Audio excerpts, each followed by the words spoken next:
tudo bem com vocês? E aí, preparados para a nossa penúltima aula? Eu espero que sim! E espero também que as aulas e os temas discutidos nos nossos encontros anteriores, a Epifania, tenha suscitado aí em vocês alguns questionamentos, algumas reflexões e principalmente trazer novas observações a respeito deste termo, de como a crítica o aborda e o menciona na comparação que faz na análise da obra de alguns escritores, né? E, como não poderia ser diferente, na aula de hoje nós acrescentaremos um outro recurso que é muito caro a escritores brasileiros, principalmente do final do século XX, que é a concisão. Então, para falar um pouquinho, nós analisaremos no estudo comparativo que nos instigou desde o primeiro encontro, o Dalton Trevisan e a Alciene Ribeiro, como esses dois escritores, né, abordam, utilizam e exploram a questão da concisão em suas obras. E para falar um pouquinho deles, nós vamos novamente, como sempre fizemos, trazer características que embasam, trazer características que estruturam o fazer artístico, essa arquitetura textual desses dois escritores. E começo a nossa aula de hoje com uma citação da Catherine Mansfield, que é a seguinte: nós só vivemos se de alguma forma absorvemos o passado mudando. E por que eu inicio a nossa aula com esta citação, né? Com esta epígrafe?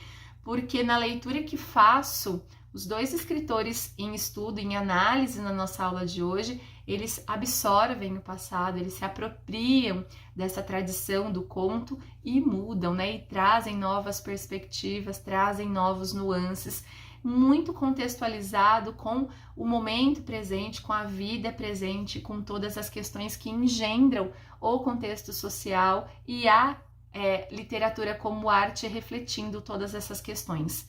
Iniciamos então, né, os nossos estudos, os nossos apontamentos da aula de hoje, falando um pouquinho de Dalton Trevisan. Quem foi Dalton Trevisan? Quais são as características mais marcantes dos seus textos, das suas obras?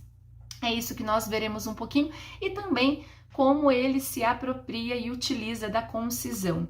O Dalton Trevisan, ele iniciou no cenário literário em 1959 e tem como tendência, segundo seus críticos, seus estudiosos, a questão da concisão extrema como elemento mais perceptível dos seus textos, né? E este fato, segundo os estudiosos, pode ser observado desde a publicação dos livros Aé e de Norá, de 1994. E mencionam que, além da concisão, é perceptível e muito recorrente em seus textos essa reescritura substrativa, esse trabalho com as técnicas do mostrar, do dizer e desse ensaísmo ficcional e também da exploração da repetição. Então, quando nós pensamos na obra do escritor Dalton Trevisan, além da concisão, dessa reescritura substrativa, nós temos a questão, o apreço a esse ensaísmo mini-ficcional, a utilização da repetição e dessa técnica do mostrar e do dizer. E em relação a tudo isso, desde a sua estreia em 1959 com o livro Novelas Nada Exemplares, né? Ele vai publicar regularmente, então é um escritor que mantém aí uma regularidade dentro do seu fazer artístico e, segundo a crítica literária, né, é um dos escritores que vai renovar o gênero conto, principalmente aí na segunda metade do século XX. Então, o nome do Dalton Trevisan está associado a uma mudança de paradigma, a uma mudança, uma renovação do olhar, principalmente em relação ao gênero conto, né? Então, desde a sua estreia em 1959, com o livro que eu já falei, né, até os mais recentes, a crítica vai mostrar, principalmente Fábio Lucas vai trazer isso no livro Conto no Brasil Moderno, de 1922 a 1982, que a estrutura e a temática do autor vai se organizar em torno de um eixo paradigmático, que são essas revelações desses impulsos incontroláveis dos desejos e das fantasias humanas. Então, esse é o eixo que vai aí perpassar a espinha dorsal, né, do Dalton Trevisan, essas revelações, esses impulsos incontroláveis dos desejos e das fantasias humanas, que vai se atrelar, né, à fragmentação cênica, a essa variedade infinita das situações humanas construídas ao acaso dessas circunstâncias externas dos relacionamentos modernos, dos relacionamentos da sociedade. Então, o eixo dessas revelações incontroláveis se une ao eixo da fragmentação cênica, justamente e para explicitar esses relacionamentos humanos, esses relacionamentos sociais. E a leitura dos seus textos salientam a utilização de pouquíssima variação temática. E a respeito disso, né, Vieira corrobora num artigo dedicado à análise da obra do autor, né, que toda a sua poética, ou praticamente quase toda a sua poética, se forma justamente sob esse pendor da concisão, a esse minimalismo de recursos que vai aí engendrar toda a sua obra, toda a sua arquitetura textual.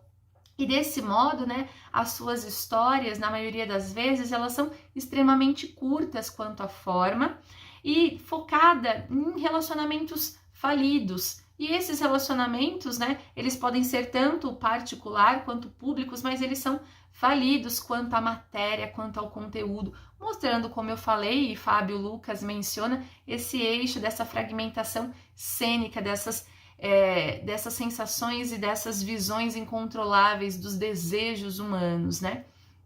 Então, a respeito disso, nós podemos dizer que as suas personagens são homens cínicos, mulheres submissas, são velhos mesquinhos, crianças insolentes, e os seus ambientes, eles variam desde a casa do subúrbio até o centro da cidade. Então, se suas personagens revelam esses seres sociais, seus ambientes reforçam essa questão do subúrbio, da cidade, do centro urbano, principalmente a cidade de Curitiba, né? A sua linguagem é altamente econômica e tem aí a sua maior predileção por esse enxugamento dos recursos formais. Então, nós podemos mencionar, e os críticos mencionam a respeito de Dalton Trevisan, que essa pouca variedade temática, juntamente com a concisão, são recursos recorrentes em seus textos, bem como, né, característica do período. A concisão é uma característica da literatura brasileira do final do século XX. Ela pode ser observada, por exemplo, em Rubem Fonseca, em Luiz Vilela, como o próprio Alfredo Bós exemplifica, né, no seu texto. Só que o crítico, né, literário, o Alfredo Bós, ele vai mencionar aqui em Dalton Trevisan, essa concisão, ela tem uma ordem distinta, que está justamente na obsessão que o autor tem pelo essencial, por mostrar e dizer o essencial. E essa obsessão pelo essencial beira a crônica, só que ela não é uma crônica justamente pelo tom que o autor traz em seus textos, que é um tom cáustico, é um tom grotesco, é um tom pungente, que vai aí estar presente principalmente na sequenciação das frases, na sucessão das frases, na constituição de cada parte do texto, né? Deste detalhe que vai como um índice, né? Mostrar esse desamparo, essa extrema crueldade que rege os destinos humanos e configura essa sociedade moderna. Então, o Alfredo Bós, né, ao analisar os seus textos, ele vai mencionar que Dalton Trevisan tem um olhar que se aproxima muito, sim, da crônica, desse cronista urbano. No entanto, né, os seus textos trazem aí, dentro dessa configuração da cidade, dos centros urbanos, um tom cáustico, um tom pungente, principalmente na figura dos seus narradores e das suas personagens. E esse apego ao detalhe, né, do cronista vai ser explorado principalmente nessas vivências menores dessa cidade grande, que vai se tornar ao longo do tempo verdadeiras lendas obsessivas dentro da literatura do Dalton Trevisan. E se nós analisarmos, né, a literatura dos seus últimos 20 anos, nós vemos que é muito perceptível a exploração das elipses e de como elas são sugestivas dentro dos seus textos. Esse caráter elíptico da sua escrita, do seu fazer, reduz essa materialidade linguística, reduz esses elementos técnicos, né, e configura aí novas possibilidades plurissignificativas dos seus textos. Então, esse apreço pela tradição do conto, ele pode ser observado, ele é observado, por exemplo, em Pico na Veia, em que ele vai ficcionalizar sobre o conto ao colocá-lo como um nocaute. O conto é o nocaute, né? E vai, nesse sentido, retomar a conceitualização teórica que o Júlio Cortázar faz a respeito do conto. Eu não sei se vocês já leram, mas se não leram, o livro estará na descrição do vídeo. É muito importante que vocês leiam e se atentem a essas definições que o Cortázar traz a respeito do conto e na comparação que ele faz entre o conto e o romance. E eu cito aqui para vocês um trechinho que diz assim, ó, Júlio Cortázar menciona aqui: no combate que se trava entre um texto apaixonante e o leitor, o romance ganha sempre por pontos, enquanto que o conto deve ganhar por nocaute. Na medida em que o romance acumula progressivamente seus efeitos no leitor, um conto ele é incisivo, ele não tem tréguas, ele é sem tréguas, né? Desde as suas primeiras frases. E em relação a isso, nós conseguimos observar essa questão na escrita do Dalton Trevisan, esse apreço, neste texto que eu citei, porque ele diz assim, ó, logo no início: um bom conto é pico certeiro na veia. Então é aquele que promove esse nocaute no leitor logo nas primeiras frases. E a respeito dessa concisão, desse enxugamento, nós também podemos associar o fazer artístico do Dalton Trevisan à poética do Hemingway, né? A questão do iceberg que ele menciona. Por quê, né? Porque o Hemingway vai dizer que o objetivo diante do leitor é de lhe transmitir uma coisa inteiramente nova, mais real do que qualquer outra coisa viva e real que exista. E ele vai afirmar, né, que se é que isso pode ter algum interesse, ele sempre vai escrever seguindo o princípio do iceberg, que é o qual só se mostra, só se vê 1/8. Os outros 7, eles ficam submersos, eles estão debaixo da água como o iceberg. E tudo que você vê, sabe, né, ele pode eliminar e fortalecer o iceberg. Então ele vai dizer assim, que tudo que você sabe e pode eliminar dentro de um texto, só vai reforçar, só vai ampliar o iceberg, que é a parte que não aparece.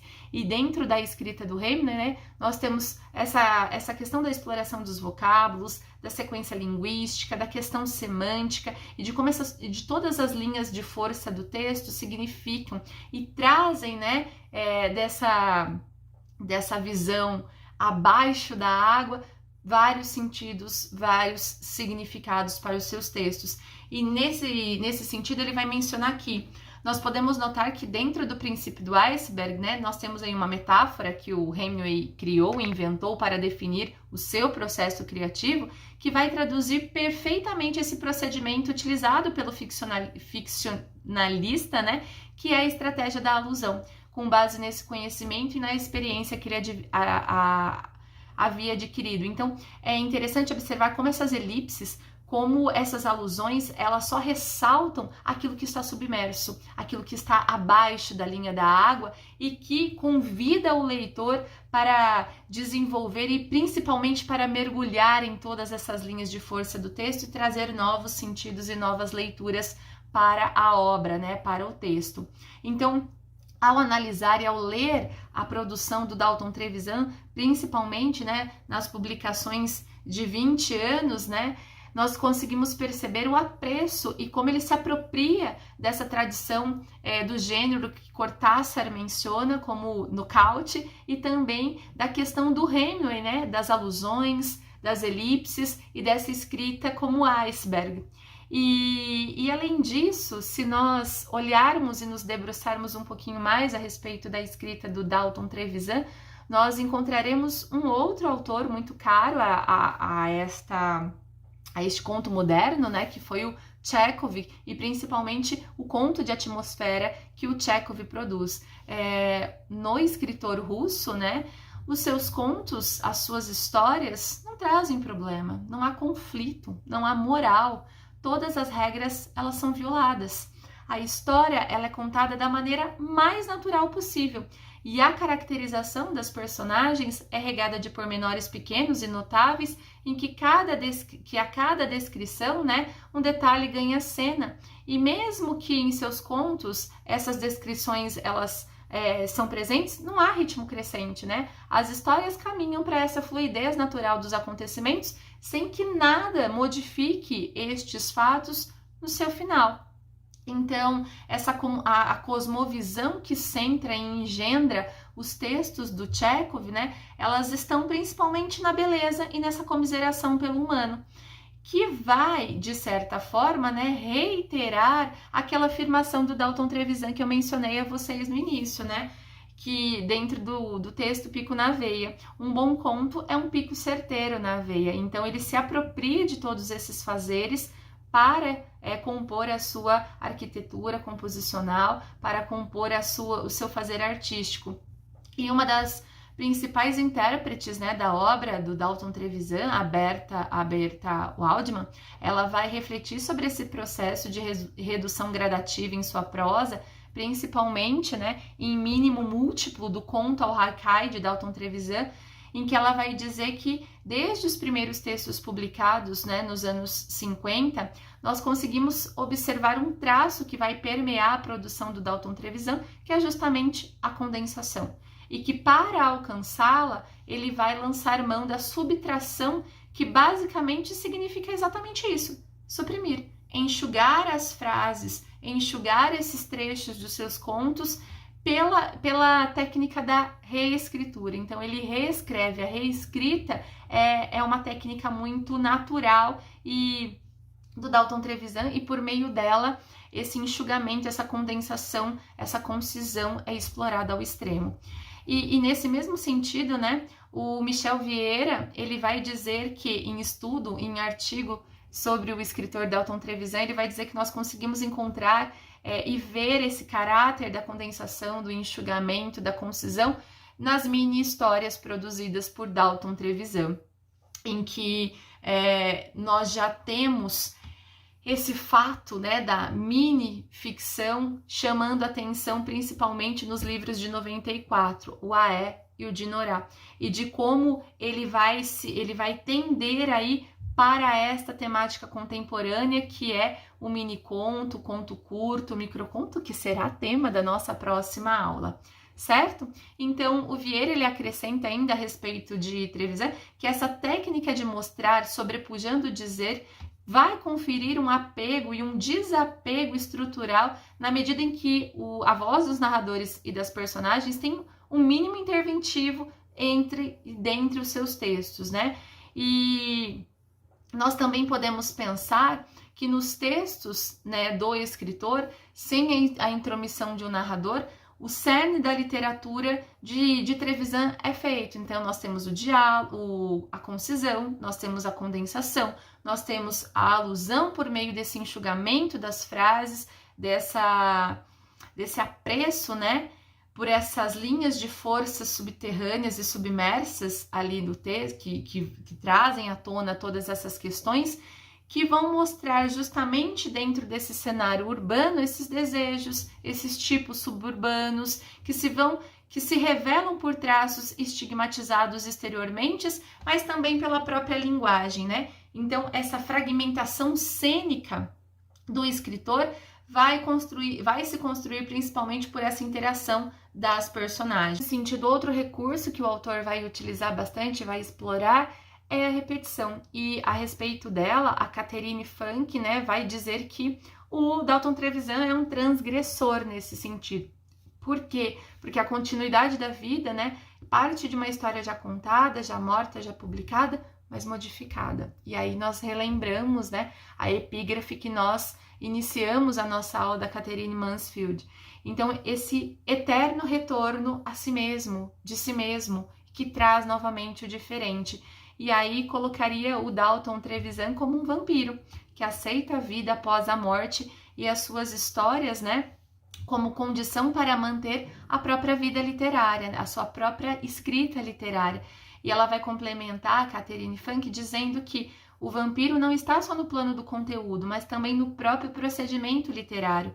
Esse gesto vital, né, de Dalton é esse procedimento da repetição, em que o vampiro ganha vida, evita a morte, reedita, né, após a reedição, abusando aí dos seus supostos cadáveres, né, que são os textos já publicados. Então, o diálogo é um recurso recorrente nas obras do escritor e eles são construídos com o mínimo de interferência do narrador, e as ações tecidas por meio dessas falas, dessas personagens, dessas explicações, desses comentários, trazem aí essas digressões omitidas, o que reforça nas narrativas de Dalton Trevisan a economia linguística e toda essa carpintaria em torno da escolha vocabular, da criação da frase perfeita para o contexto pretendido, que vai aproximar aí e construir a sua poética. A respeito disso, né, sobre as características do conto, nós podemos observar no ensaio feito pelo Ricardo Piglia em 2004, Teses sobre o Conto, que Dalton Trevisan ele se enquadra no que o autor denomina visão moderna do conto, visto que o conto ele abandona o final surpreendente e a tensão entre as duas histórias nunca é resolvida. Então, nós temos aí a arte e o engenho que vai aproximar o Dalton Trevisan, como eu já mencionei, do Chekhov e também da Catherine Mansfield. Nos contos do Trevisan não há uma segunda história, uma vez que a primeira é o próprio acontecimento e a outra nasce da exploração dessa ironia, que nem sempre é percebida, como podemos verificar ali no conto O Pai. Então, diante disso, caminhar pela obra do escritor, né? O leitor, ao caminhar pela obra do escritor, ele percebe-se trilhando esses passos dessa metaficção do gênero conto, ao se deparar com essas estruturas da tradição do gênero, como o Chekhov, a Catherine Mansfield, que eu mencionei anteriormente para vocês, até a questão teórica colocada por Cortázar, por Hemingway, e também pelo hibridismo, por esse experimentalismo da linguagem que vai fazer o autor romper essa tradição moderna do conto ao valer-se de outros recursos, né, do gênero literário e também dos não literários para compor o seu texto. Então, é muito comum nós encontrarmos nos seus contos, né, poemas, haikai, cartas, reportagem, arquivos policiais, entre outros gêneros não literários. E tal recurso vai associar, né, a questão do conto moderno, que para Ogliari, né, consiste nesse texto que problematiza, que põe em evidência, que desestrutura e discute dentro dessa articulação formal, estética e paródica o próprio conto moderno, numa relação tanto de apropriação, de imitação, quanto de assassinato, de abandono do seu predecessor. Isto é, né, não se trata de reconstruir o mundo, mas construir o outro neste mesmo mundo, assim como não se trata de reescrever o conto, mas de escrever aquilo que uma vez não seria considerado conto. Então, Ogliari vai mencionar essas questões, se referindo à poética do Dalton Trevisan e de como ele se apropria da tradição para considerar novos fazeres e novas possibilidades a respeito do gênero. E tais características, né, que nós já mencionamos, elas também podem ser observadas em Alciene Ribeiro, e aqui nós destacamos um outro livro que nós não trabalhamos até agora, que é Brasil 2020, em que ela divide, né, o livro com o escritor Hauer.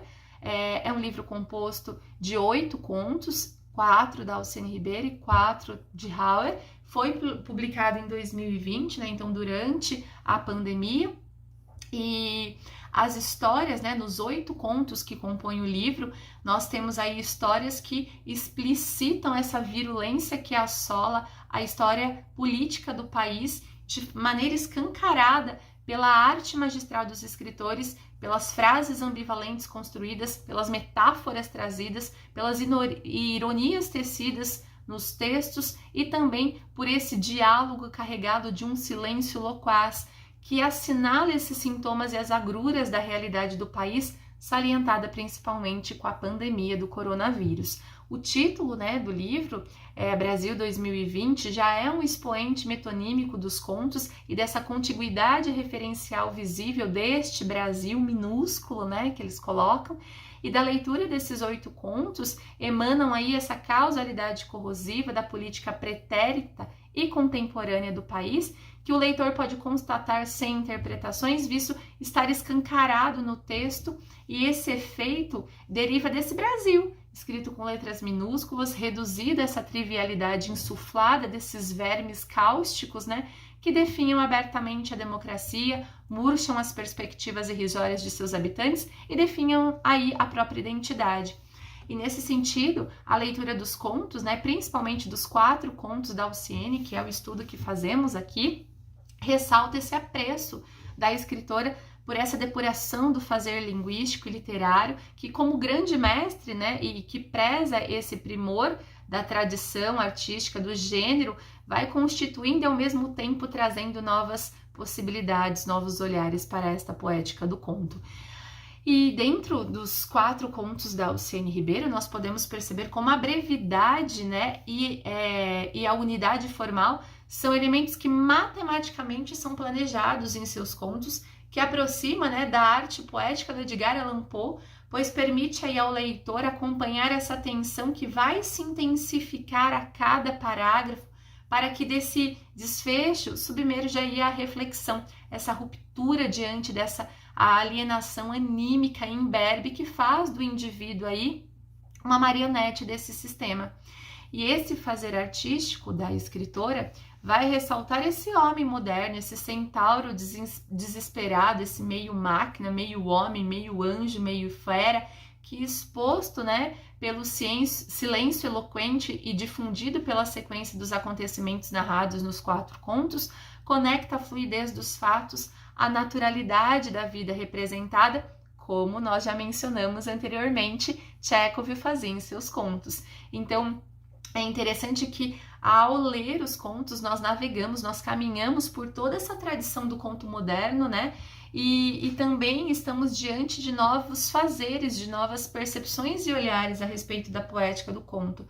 E outra característica que marca, né, que está presente nesses 4 contos, é a forma elíptica, é a segmentação discursiva por meio até de um teor jornalístico da linguagem, né, que apresenta esses fatos narrados ao leitor e o instiga a desvendar essas vozes submersas no interior das alusões tecidas como mesmo um jornalista investigativo.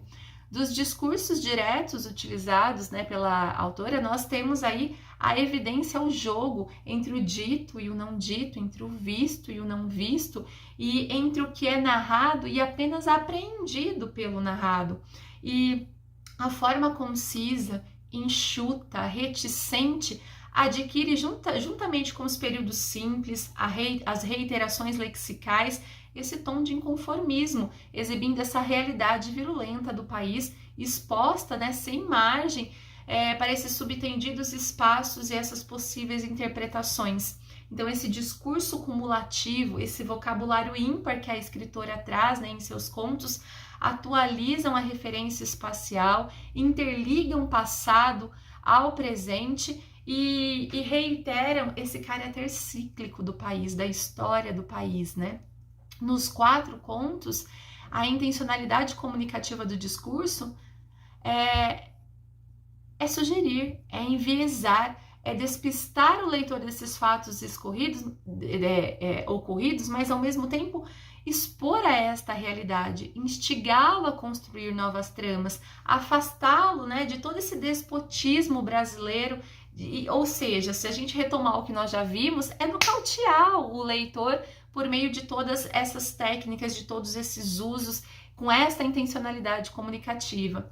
E para isso, a realidade observada, ela não se restringe a um campo limitado de atuação. Pelo contrário, ela vai ganhando força, ela vai ganhando volume e vai rompendo, né, por meio da materialidade escrita e da maneira como ela se projeta no corpo do sujeito que lê, que sente essas iluminações, que percebe, né, essas iluminações e, de certa forma, se sente provocado a desvendar e a encontrar novos caminhos e novas possibilidades para elas.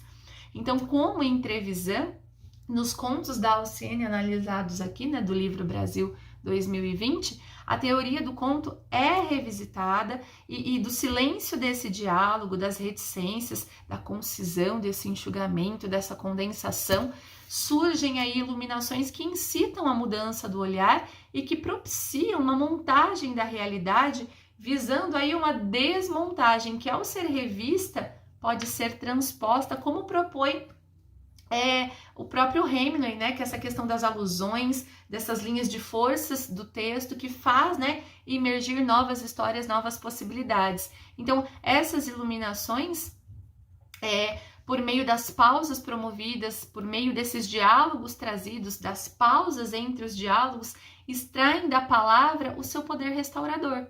E assim, desse momento dialógico, decorrente desse confronto com o cotidiano, né, a alteridade da vida aparece.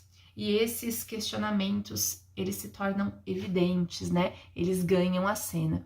E diante de tudo que nós mencionamos, o efeito único é manipulado justamente para desencadear esse tom de revolta, por meio dessa armação textual muito dinâmica, pautada nessa predileção do detalhe linguístico, desse vocabulário simbólico, desse discurso entrecortado de vozes que os contos, por exemplo, da Alcione trazem. E a influência do Hemingway, né, como eu já falei, ela é notória, uma vez que esse estilo conciso, esse estilo enxuto, esse uso das palavras depuradas, essa repetição reiterada desses vocábulos alusivos ao Brasil, enfatizam justamente esse processo de verossimilhança com os fatos históricos explicitados nos contos.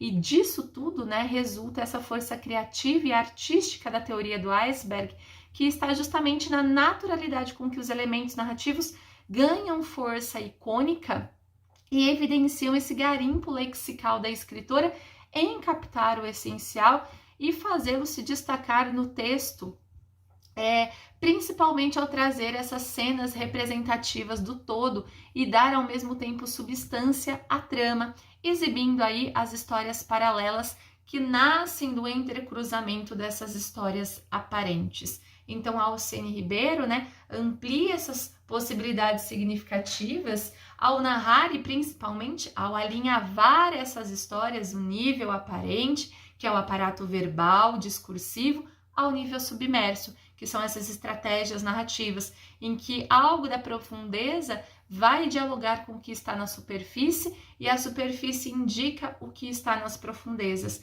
Esse movimento cíclico expõe as amarguras individuais e subterrâneas da vida representada, desse Brasil, né, minúsculo, trazido e representado em seus textos. E a respeito disso, Alfredo Bossi vai dizer que o contista é um pescador de momentos singulares cheios de significação.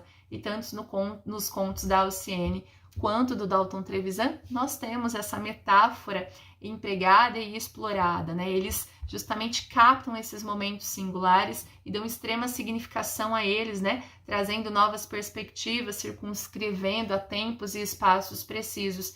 E esses momentos singulares nos contos, eles funcionam como pinceladas que conduzem o leitor a navegar por esse contexto social brasileiro e descobrir pela repetição de sinônimos, de termos, né, sinonímios, essa barbárie instaurada, essa vida urbana, essa sociedade urbana.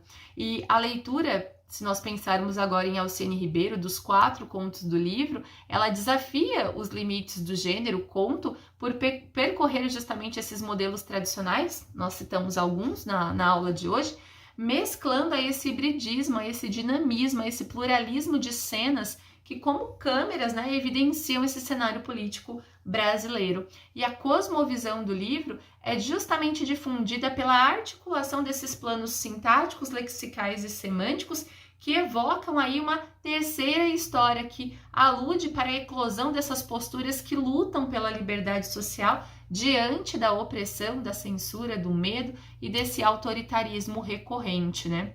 E o labor artístico, então, de Alcione acentua esse caráter dinâmico, inovador, contemporâneo do conto, no que diz respeito a essas constantes que marcam a inovação e das teorias que definem o próprio gênero.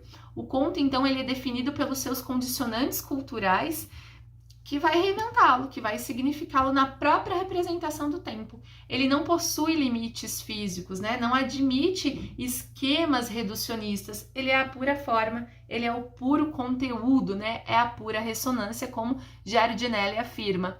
E desse modo, a Alciene Ribeiro ela dispõe dessa tradição moderna do conto para compor aí uma obra em que ela vai unir as teorias dos grandes representantes do gênero, ao mesmo tempo que ela cria, ela traz inovações, ela rompe essa tradição, propondo uma contística arraigada ao tempo presente, em que o seu fazer artístico se estende, né, e dessa sua capacidade de interrogar e de sugerir o mundo, traz aí uma genuína territorialização da literatura. Os contos em análise, eles se inserem dentro dessa modernidade do gênero, como postula Ogliari, que eu já mencionei também na nossa aula, ao mesclar forma, ao revisitar teorias, ao contemplar esse episódico, esse circunstancial, o dinamismo e principalmente essa apresentação das inovações. E as especificidades de toda essa arquitetura textual, elas divulgam uma contística que se projeta no século XXI e reitera esse caráter dinâmico e indeterminado do conto. As estratégias narrativas, então, né, da escritora mostram esse rigor artístico e literário em que cada palavra selecionada possui uma força intencional, ao mesmo tempo simbólica, e coaduna aí para a metáfora criada. E nesse sentido, os detalhes, né, trazidos, eles são imprescindíveis para provocar essa verossimilhança, sendo aí a ponte de intersecção entre as histórias narradas e a ampliação das expectativas do leitor. A escritora, então, ela busca romper com essa incomunicabilidade da experiência entre gerações, organizando o passado, a partir dessa representação simultânea de tempos e espaços que se sobrepõem, de atos inconclusos que necessitam de novas perspectivas, de novas formulações para dar sentido à vida presente, ao presente, né? E como eu mencionei antes, essa linguagem jornalística que exibe manchetes, né, mostram as ruínas históricas do país como forma de convite para observar pelo choque esses tempos e esses espaços feitos e desfeitos da existência contemporânea, na existência contemporânea. E a respeito disso, Jaime Ginsburg diz que é nessas conexões textuais entre a forma e tema que as mudanças se tornam visíveis. E esse jogo é muito explorado nos contos, né, nesses 4 contos da escritora Alciene Ribeiro, que vai revisitar essas técnicas e atrelar todas elas a esse experimentalismo para promover e atualizar esses elementos embrionários do gênero conto, a fim de denotar essa literariedade artística que vai engendrar a sua obra literária, o seu caráter literário e principalmente esse caráter indizível do gênero conto. Então, desses fatos, né, decorre essa contribuição artística da produção literária de Alciene, que é conhecer a tradição literária e dela fazer uso para promover uma mudança conceitual de arte relacionada às necessidades do tempo presente, dessa urgência, dessa extrema urgência de engendrar aí a humanização e a proficiência do leitor.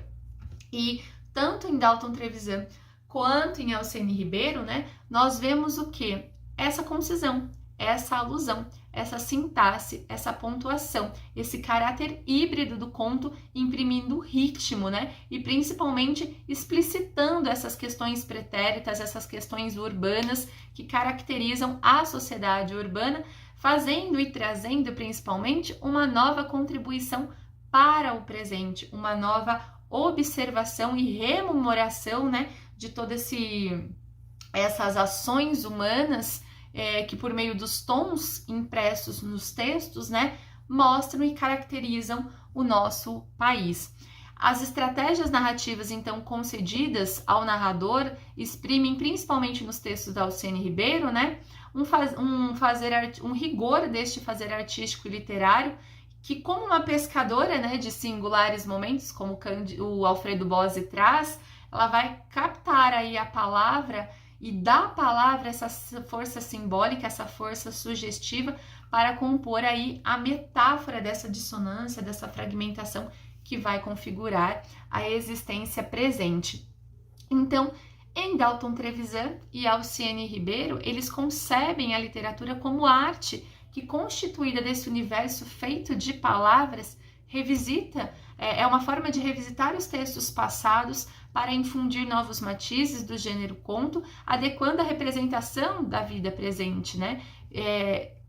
E principalmente como esses fatos colocados pelos dois escritores verossímeis imprimem à narrativa esse surgimento de novas perguntas, como de forma de perceber, né, essas como pensamos no Joyce, né, da semana passada, como focalizar ali, regular e focalizar este olhar para a realidade sempre vista, sempre revista, né? Então, é interessante perceber como esses dois escritores, por meio da concisão, da alusão, dessa escrita que condensa, que enxuga, fazem aí uma revisitação à tradição literária do gênero, ao mesmo tempo que imprimem, que chamam a atenção para esses fatos presentes, passados, que continuam presentes e configuram aí toda a revelação dessa sociedade contemporânea. Eu espero que vocês tenham gostado destes paralelos tecidos. É lógico que a obra dos escritores requerem, né, e precisam de mais análises, e na referência aqui na descrição do vídeo nós colocamos vários outros textos que podem complementar e principalmente podem trazer novas possibilidades de leitura para que vocês façam tanto atividade quanto também pensem, instiguem novos olhares a respeito da poética desses escritores e de outros também. Até a próxima aula, uma boa semana. Tchau, tchau!